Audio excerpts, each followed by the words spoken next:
Math susah, AdMath susah, jadi lebih senang dengan mastering algebra. Sesuai untuk pelajar tingkatan 1 hingga tingkatan 5. Video yang pertama ini kita ambil daripada SPM 2021. Kalau kita perhatikan di dalam kita punya soalan ini, kita ada dua bahagian yang kita perlu kembangkan. Ini kurungan yang pertama, ini kita punya kurungan yang kedua. Kita ambil kurungan yang pertama dahulu. Baik, cikgu tulis secara berasingan 4x, x tambah dengan y. Bagaimana kita nak kembangkan 4x, x tambah y ini? Yang pertama sekali, kita akan ambil 4x ini, kita akan kembangkan untuk kita darabkan dengan x. Kemudian 4x ini pula, kita akan darabkan dengan y pula. So, 4x darab dengan x, berapa kita akan dapat? Kita akan dapat 4x kuasa 2. Ambil maklum, bila mana x darab dengan x, kita akan dapat x kuasa 2. Tapi, kalau kita ada x tambah dengan x, baru kita akan dapat 2x. Perhatikan perbezaan mereka berdua. Yang mana kalau kita darab, kuasa akan jadi kuasa 2. Kalau tambah, barulah jadi 2x. Okey, kemudian kita akan ambil 4x ni, kita akan darabkan dengan y. So, 4x darab dengan y berapa? Kita akan dapat tambah dengan 4xy. Maka inilah kita punya hasil selepas kita kembangkan. So, kalau cikgu letakkan dekat sini, kita dapat 4x kuasa 2 tambah dengan 4xy.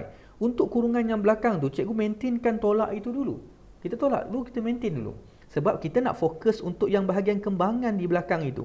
Bila mana kita ada negatif x, tolak dengan 3y, kita kuasa 2. Bagaimana kita nak kembangkan? Kita ada dua cara. Cara yang pertama, cara yang biasa-biasa sahaja. Cara yang kedua, kita akan gunakan kaedah yang lebih pantas, yang lebih praktikal.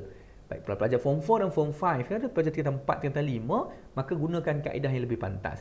Untuk adik-adik kita tingkatan 1, 2, 3, kita boleh gunakan kaedah macam mana? Kita boleh gunakan dua kurungan seperti biasa dulu.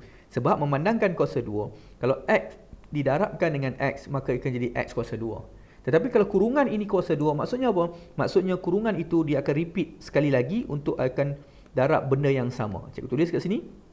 Cikgu akan tulis begitu. Maksudnya ada dua kurungan itu. Kalau kuasa 2, cikgu buat dua kurungan. Dan proses untuk kembangkan seperti yang peringkat atas tadi juga. Ya, so kita akan kembangkan satu-satu. Mari kita cikgu bincang sama-sama dengan cikgu.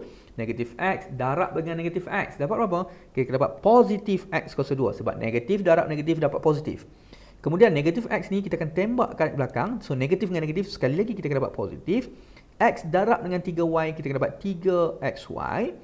Negatif 3y ini kita darab pula dengan x, negatif x. So kita dapat positif 3xy.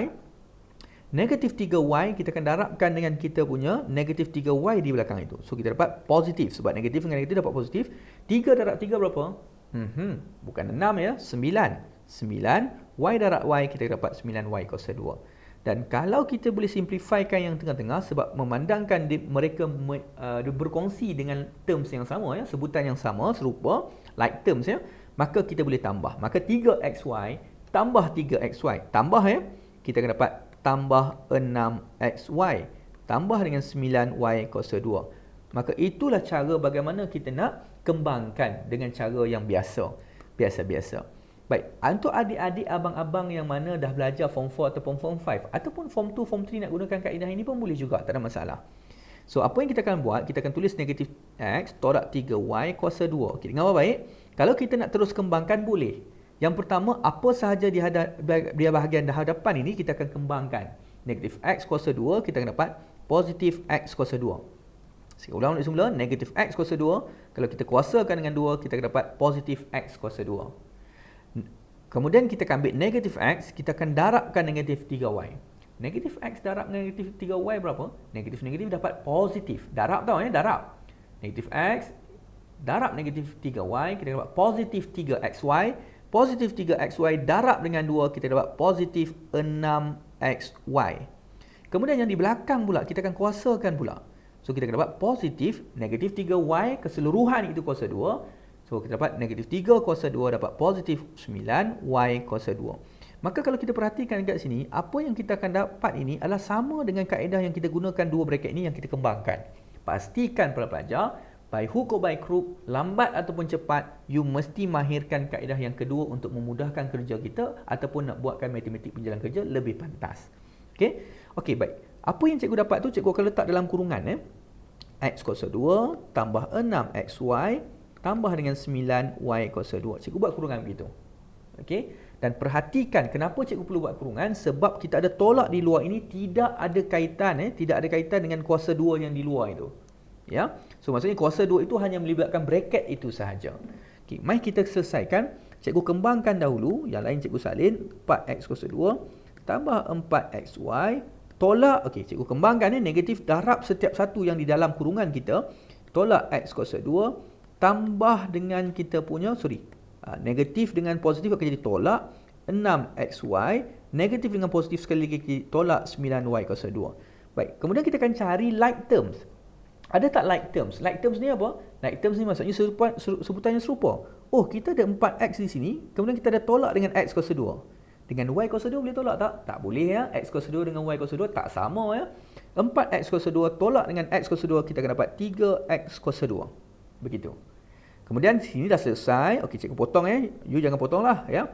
4xy tolak dengan 6xy. Boleh tolak tak? Boleh tolak. Tetapi cikgu tulis dulu yang negatif 9y kuasa 2 tu ke depan dulu boleh? Cikgu tuliskan yang ini dulu ke depan. Kemudian kita akan ambil 4xy, kita tolak dengan 6xy, kita dapat tolak 2xy. Maka inilah jawapan akhir kita para pelajar.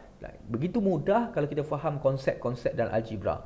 Bagi mana-mana pelajar yang masih tak faham ataupun kurang faham, boleh komen di ruangan chatting di bawah. Ataupun yang faham juga, dah tengok video sampai hari ini, cuba komen di bahagian bawah. Kamu tunjukkan bahawa kesemangatan kamu tengah belajar video yang pertama.